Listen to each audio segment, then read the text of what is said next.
నమస్తే, welcome to our channel. నేను మిషాల్ని. స్టూడియోలో మన ముందున్నారు సీనియర్ జర్నలిస్ట్ సత్యమూర్తి గారు ఉన్నారు. వారిని అడిగి కొన్ని విషయాలు తెలుసుకునే ప్రయత్నం చేద్దాం. నమస్కారం సార్. నమస్కారం అండి.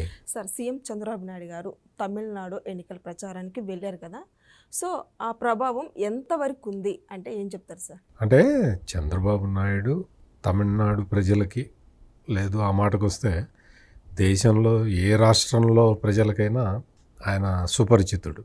ఆయనకి చంద్రబాబు నాయుడు గురించి ఇంట్రడక్షన్ ఇవ్వాల్సిన అవసరం లేని మనిషి. ఇదిగో ఈయనండి ఆంధ్రప్రదేశ్ ముఖ్యమంత్రి అండి చంద్రబాబు నాయుడు అండి అని ఎవరు చెప్పక్కర్లేదు.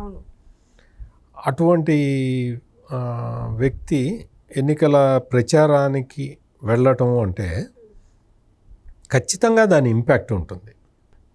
దాని ఇంపాక్ట్ ఏ విధంగా ఉంటుంది అంటే, ఇప్పుడు తమిళనాడు అసెంబ్లీ ఎన్నికల విషయానికి వస్తే ఆయన చెప్పిన పాయింట్లు కొన్ని మొత్తం సౌత్ ఇండియా మొత్తానికి సంబంధించిన విషయాలని ఆయన తన ప్రచార సభల్లో చెప్తూ ఉన్నాడు. అవి ఏంటి అంటే, ఒకటి మహిళా రిజర్వేషన్ బిల్లు గురించి, రెండు ఈ డీలిమిటేషన్ బిల్లు గురించి. ఈ రెండు దేశవ్యాప్తంగా కూడా చర్చ జరుగుతూ ఉన్నాయి.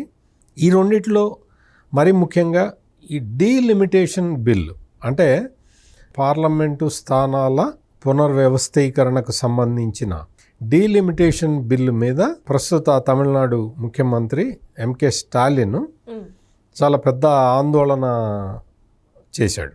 అంటే నల్ల చొక్కాలు ధరించి డీలిమిటేషన్ బిల్లుని కాల్చివేసి అతని ఆర్గ్యుమెంట్ ఏంటి అంటే స్టాలిన్ ఆర్గ్యుమెంట్ కానీ తెలంగాణ ముఖ్యమంత్రి రేవంత్ రెడ్డి ఆర్గ్యుమెంట్ కానీ ఏంటి అంటే, ఈ డీలిమిటేషన్ బిల్లు వల్ల దక్షిణాది రాష్ట్రాల ప్రాతినిధ్యం తగ్గుతుంది, ఉత్తరాది రాష్ట్రాలకి ప్రాతినిధ్యం పెరుగుతుంది.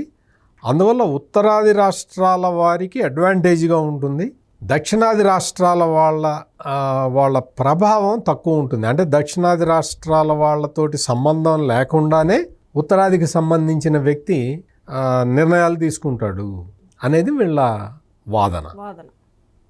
ఈ వాదన కరెక్ట్ కాదు అని నమ్మిన వ్యక్తి చంద్రబాబు నాయుడు. ఉమెన్ రిజర్వేషన్ బిల్లుని ఈ డీలిమిటేషన్ బిల్లుతో కలిపి పెట్టడం అనేది, పార్లమెంట్లో ప్రవేశపెట్టడం అంటే అన్ని 3 బిల్లులు ఒకేసారి ప్రవేశపెట్టడం అనేది అది నరేంద్ర మోడీ ఆడిన పొలిటికల్ గేమ్ అని చెప్పి కాంగ్రెస్ పార్టీ, డిఎంకే వీళ్ళందరూ కూడా చెప్పారు. ఇదేంటి అంటే, ఇప్పుడు మహిళా రిజర్వేషన్ బిల్లుకి ఈ డీలిమిటేషన్ బిల్లుకి ఒక లింక్ ఉన్నది. ఏంటి, మహిళా రిజర్వేషన్ ఇంప్లిమెంట్ చెయ్యాలి అంటే, పార్లమెంటులో మహిళలకి సీట్లు రిజర్వ్ చెయ్యాలి అంటే జనాభా ప్రాతిపదికన జనాభా లెక్కలు పూర్తి చేసి చేయాల్సి ఉంటుంది. ఇది అంటే జనాభా లెక్కలు పూర్తి చేయాలి అంటే ఇప్పుడు జరుగుతున్నది ఆ ప్రాసెస్.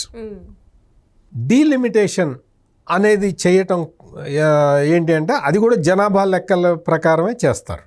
ఇప్పుడు ఏంటి అంటే, ఈ ఉమెన్ రిజర్వేషన్ బిల్లుని ఇంప్లిమెంట్ చేయాలి అంటే జనాభా లెక్కల ప్రాతిపదిక తీసుకోవాలి. అందుకని నరేంద్ర మోడీ ఏం చేశాడు అంటే, ఈ జనాభా ప్రాతిపదికన గనక సీట్లు తీసుకుంటే, అంటే పార్లమెంటు కాన్స్టిట్యున్సీకి ఇంతమంది ఓటర్లు ఉండాలి అన్న లెక్క తీసుకుంటే దక్షిణాది రాష్ట్రాలకి తీరని అన్యాయం జరుగుతుంది. అందుకని ఏం చెప్పాడు అంటే, నరేంద్ర మోడీ చెప్పింది ఏంటి అంటే, మనం ఏ రాష్ట్రమైనా సరే ఉన్న స్థానాలలో 50% పెంచుకుందాము అని ఒక కాంప్రమైజింగ్ ఫార్ములా తీసుకొచ్చాడు. ఇప్పుడు ఉత్తరప్రదేశ్లో ప్రస్తుతం 80 పార్లమెంటు లోక్సభ సీట్లు ఉన్నాయి. 80 ఎంత అవుతాయి? 120 సీట్లు అవుతాయి. కేరళలో ఇప్పుడు ఉన్నది 20 సీట్లు, 50% పెంచితే 30 అవుతాయి. అంటే ఓవరాల్గా పర్సంటేజ్ మారదు. ఎంపీల ప్రాతినిధ్యం పెరుగుతుంది కానీ పర్సంటేజ్ మారకుండా ఉంటుంది. అంటే 20లో సగం 10, 20 10 కలిపితే 30, 80లో సగం 40, 80 40 కలిపితే 120. అంటే ప్రపోర్షన్ అట్లాగే ఉంటుంది. దక్షిణాది రాష్ట్రాలకి అన్యాయం జరగకుండా ఉంటుంది అనే పాయింట్ని చంద్రబాబు నాయుడు విడమర్చి చెప్తూ ఉన్నాడు ఇప్పుడు అందరికీ. అంటే బీజేపీ ఏం చెప్పింది అంటే, కాంగ్రెస్ పార్టీ కనుక దీనికి ఒప్పుకుంటే నేను ఇప్పుడు పెట్టిన బిల్లులో సవరించి తీసుకొస్తాను అని అమిత్ షా ఆఫర్ ఇచ్చాడు. ఈ కాంగ్రెస్, డిఎంకే, ఈ టీఎంసీ ఈ పార్టీలన్నీ కూడా దానికి ఆ క్లాజ్ కనుక ఒప్పుకున్నట్టయితే, అంటే 50% రిజర్వేషన్, 50% పెంపుదలకి, అంటే బ్లాంకెట్ ఆర్డర్ అనమాట. ఏ రాష్ట్రానికైనా ఎంత జనాభా ఉన్నా సరే 50% సీట్లు మాత్రమే పెరుగుతాయి. అంటే ఉత్తరప్రదేశ్కి ఎంత అడ్వాంటేజ్ ఉంటుందో చిన్న రాష్ట్రమైన కేరళకి అంతే అడ్వాంటేజ్ ఉండేలాగా ఒక కాంప్రమైజ్ ఫార్ములా తీసుకొస్తే దానికి కనుక కాంగ్రెస్ పార్టీ ఒప్పుకున్నట్టయితే అప్పుడు ఏమయ్యేది, ఈ యూనియన్ టెరిటరీలు రాష్ట్రాలకి సంబంధించి మొత్తం కలిపి 850 సీట్లు పార్లమెంట్ సీట్లు అయ్యేవి. జనాభా ప్రాతిపదికన తీసుకుంటే మీకు 2011 జనాభా లెక్కల ప్రకారం తీసుకున్నా కానీ సౌత్ ఇండియాకి అన్యాయం జరుగుతుంది. 2011 జనాభా లెక్కల ప్రకారం తీసుకున్నా సౌత్ ఇండియాకి అన్యాయం జరుగుతుంది. అందుకని వాటిని పక్కన పెట్టి 50% ఫార్ములాని తీసుకొచ్చారు. కాంగ్రెస్ పార్టీ ఈ 50% ఫార్ములాని ఒప్పుకోలేదు. దాంతో ఇప్పుడు ఏమైంది, ఎట్లయినా సరే పార్లమెంటు సీట్ల పెంపు మీద ఇప్పటి వరకు ఒక నిషేధం ఉండేది, ఫ్రీజ్ ఉండేది. పార్లమెంటులో ఒక చట్టం చేశారు, దాని ప్రకారం 2026 వరకు, అంటే ఈ సంవత్సరం వరకు ఫ్రీజ్ ఉన్నది. పార్లమెంటు నియోజకవర్గాలు పెంచకూడదు అని. సరే, రేపు నెక్స్ట్ ఇయరో ఆ తర్వాత ఇయరో తీసుకురావాలి అంటే ఈ 50% ఫార్ములాకి కాంగ్రెస్ మిత్రపక్షాలు ఒప్పుకోవటం లేదు. కాబట్టి లేటెస్ట్గా 2026లో జరిగే జనాభా లెక్కల ప్రకారం చేస్తాము అన్నారు అనుకోండి. 2011 జనాభా లెక్కల ప్రకారమే దక్షిణాది రాష్ట్రాలకు అన్యాయం జరుగుతుంది. అందుకనే వాళ్ళు 50% ఫార్ములా తీసుకొచ్చారు. 2026 జనాభా లెక్కల ప్రకారం గనక చేస్తే ఆంధ్రప్రదేశ్కి సీట్లు తగ్గుతాయి, తమిళనాడుకి ఉన్న సీట్లు తగ్గుతాయి, పెరగటం పక్కన పెట్టండి, ఉన్న సీట్లు తగ్గుతాయి, కేరళ సీట్లు తగ్గుతాయి. ఉత్తరప్రదేశ్కి మాత్రం మామూలుగా ఇందాక చెప్పిన లెక్క ఏంటి, 120 సీట్లు రావాలి, వాళ్ళకి 140 148 సీట్లు పెరుగుతాయి. ఎవరికి నష్టం అప్పుడు? ఇదే లాజిక్ని చంద్రబాబు నాయుడు చెప్తూ ఉన్నాడు, మొదటి నుంచి చెప్తున్నది ఇదే. ఉమెన్స్ బిల్లుని ఈ డీలిమిటేషన్ బిల్లుతోటి కలిపి పెట్టిన కారణం ఇది.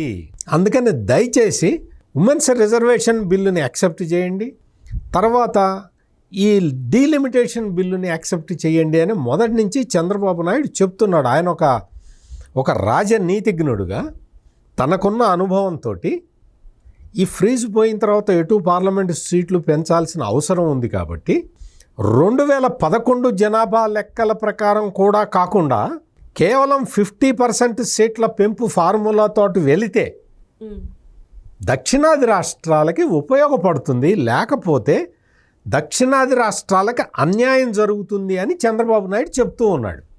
ఆ విషయాన్ని ఈ డిఎంకే కానీ కాంగ్రెస్ పార్టీ కానీ దాచిపెడుతూ ఉన్నాయి.